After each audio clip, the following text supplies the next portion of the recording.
Good morning everyone. I am Preeti Kiran, PGT Chemistry Kendriya Vidyalaya AGCR.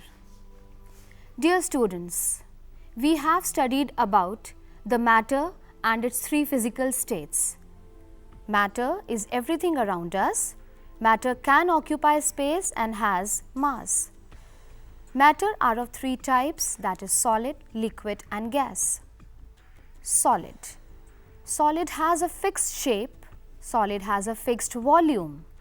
Particles are arranged in a tight, regular pattern. Particles move very little. You can see that in the solid state, particles are not free to move. They are just oscillating about their mean position. Liquid. You can see in the liquid state, particles are freely moving. You can see that the movement increases when the liquid is hot. Gaseous state. How fast the particles are moving. They are free to move.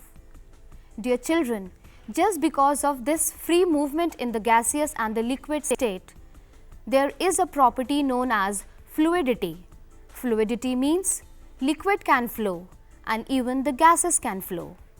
Solids, just because of the restricted movement, cannot flow. Let's compare the three states. The properties of the three phases of the matter. Solid, they have a fixed shape, but the liquid and the gases have indefinite shape. Volume, the solid have fixed volume, even the liquids have the fixed volume, but the gases have indefinite volume. Compressibility, we cannot compress solids. Even the liquids cannot be compressed, or if they can be compressed, then very slightly. But we can compress gases. That is, gases are compressible. Flow, solids cannot flow, but the liquids and gases can flow. Strength of the intermolecular attractions. In the solids, the intermolecular attractions are very strong. In liquid, it is moderate. But in the gaseous state, the intermolecular forces are very weak. Solids, they are further classified into crystalline and amorphous state. Now what is the difference between this crystalline and amorphous state? How these two states are generated? When the constituent particles are orderly arranged and the orderness is throughout, then that solid is a crystalline solid. In the case of the amorphous solid, the particles are not arranged in a regular fashion. If there is orderness, then it is in a very small portion, and these small portions are very scattered. So, depending upon the arrangement of the atoms, the solid can be a crystalline or a solid can be amorphous. Let's study the difference in the properties one by one. The crystalline solids have definite shape and geometrical form. The amorphous solids, they do not have a definite geometrical shape. The melting point of the crystalline solids is very sharp, but amorphous solids, they do not have the sharp melting point. For a range of the temperature, they get softened. The crystalline solids are rigid and incompressible, whereas amorphous solids can be compressed. Crystalline solids gives a clean cleavage. They show a cleavage property. When we cut them, the new surfaces which are generated, they have plane surface. This is not the case with the amorphous solid. When we cut an amorphous solid, we don't get a plane surface. Rather, we get an irregular surface.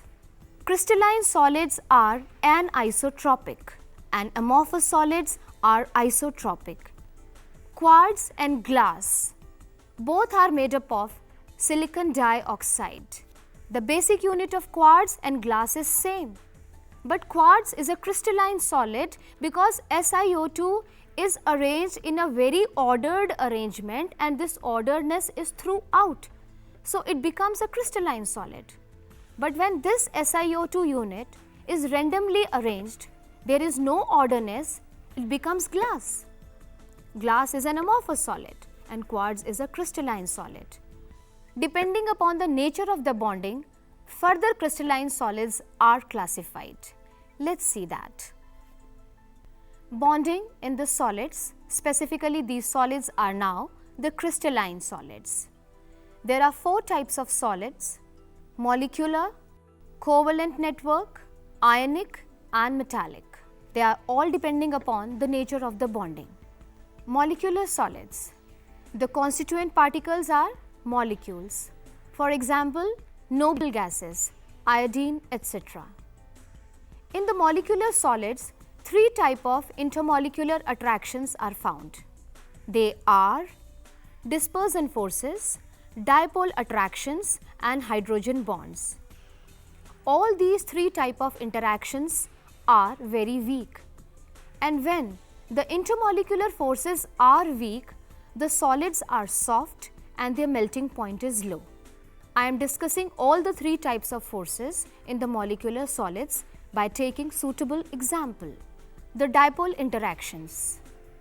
When there is a bond between the 2 dissimilar atoms and the electronegativity of one atom is higher than the other atom, the shared pair of electron shifts towards more electronegative element and it creates charge. We denote this charge by delta. Delta means partial. In the case of the water, you can see oxygen is more electronegative and hydrogen is less electronegative. So, the shared pair of electron shifts towards oxygen. Oxygen has partial negative charge and hydrogen has partial positive charge, and this creates dipole. And due to this creation of the plus and minus charge, dipole-dipole interactions are developed. And since this dipole-dipole interaction is between the oppositely charged ends, so it is stronger. Bonding in the atomic solids like noble gases. We know that the octet of the noble gases is complete and they are in the most stable state. So, they are monoatomic. In these monoatomic gases, the dispersion forces or the London forces are there. These forces are very weak. Now, let me tell you how these forces are generated. You can see the helium molecule. What happens is the electrons are revolving around the nucleus. For a fraction of a second, what happens in one of the helium atom, accidentally the electrons, they come on the one side and that side acquires a negative charge and the other end acquires the positive charge. This positive charge attracts the electron of the other helium atom and shifts the electron towards it. So, a negative and the positive charge develops in the neighboring helium atom, and this way, just for a fraction of a second, the plus and minus charge is created and this holds the molecules or the atoms together. Since this force is very weak, therefore, the noble gases are in the gaseous state and their melting point is very low and they are very soft. The same you can see in the case of the iodine molecule. The melting point of iodine is also very less. This is just because of the weak van der Waals forces in between the molecules. Hydrogen bonding. Hydrogen bonding is comparatively a stronger bond. It is developed when the hydrogen atom of one molecule attracts electronegative element like oxygen, fluorine or nitrogen of the other molecule. We see this bonding in the case of water when the water is in the solid state, that is ice. You can see this crystal of ice, how the water molecules are regularly arranged. So, we can say that ice is the crystalline form of water. Another crystalline solid, that is ionic solids. Ionic solids are those solids in which the constituent particles are ions, that is cations and anions, and there is a strong intermolecular force, that is the Coulombic forces of attraction or the electrostatic forces of attraction. Since these forces are very strong, Therefore, the ionic solids are very hard and their melting point is also very high. The ionic solids are conductors when they are in the molten or in the aqueous state. But when the ionic solids are in the solid states, they are insulators. Let's see some examples of the ionic solid. Cesium chloride, sodium chloride, zinc blende, fluoride structures, that is calcium fluoride, are ionic solids. Another category of the crystalline solids are the metallic solids. In the metallic solids, there are the positive ions surrounded by the sea of electrons. These electrons are freely moving, and just because of this free movement of the electrons, the metals are good conductors of electricity. And since the bond is very strong, they have very high melting point. Covalent solids. Covalent solids, the constituent particles are the atoms and they are bonded by very strong bonds, that is the covalent bonds. The covalent bonds are directional and they are very strong. When the simpler unit or the smaller unit repeats itself, we get the three-dimensional giant network of the molecules.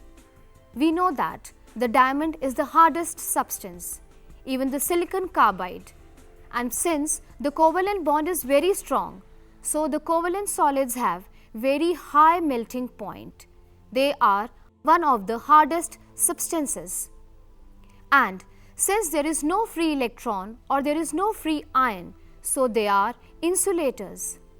But there is one exception, and that is graphite. In the case of graphite, there are free electrons in the graphite. It is a good conductor of electricity, and due to its layered structure, graphite is soft and is used as a lubricant. It is an exception of a covalent solid which is a conductor. Otherwise, the covalent solids are insulators.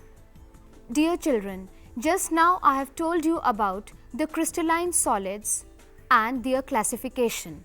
How there are different types of crystalline solids depending upon the intermolecular forces. Just keep in mind, if the intermolecular forces are strong, the solids are hard and they have high melting point. But if these forces are weak, then the solid is soft with the low melting point. And the conductivity is only due to the presence of the free electrons or the free ions. If a solid do not have the free electron or the free ions, it will not conduct electricity and it will be an insulator. Hope everything is clear to you.